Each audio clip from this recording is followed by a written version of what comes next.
Shalom, shalom. Ek het hierdie storie gehoor en ek voel net ek moet dit met elkeen deel op die blad vandag. Ek gaan dit so kort en kragtig hou as moontlik. So lank storie kort.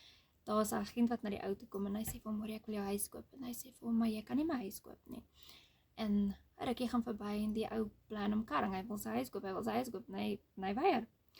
So die agent kom toe met 'n voorstel na hom toe en hy sê vir hom, "Oké, ek gaan nie jou huis koop nie. Ek wil net 'n spyker op jou muur koop."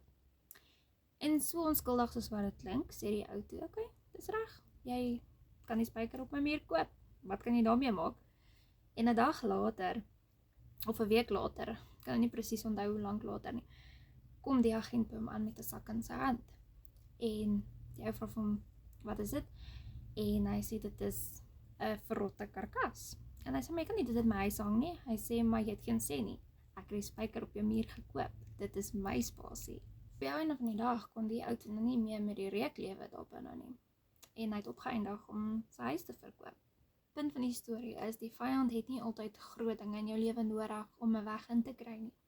Partykeer het hy 'n klein onskuldige spykertjie op die muur, 'n klein onskuldige event wat in jou lewe gebeur nodig, om net sy hou vas op jou te kry. En dis hoekom Efesiërs 4:27 vir ons sê, "Give the devil no foothold."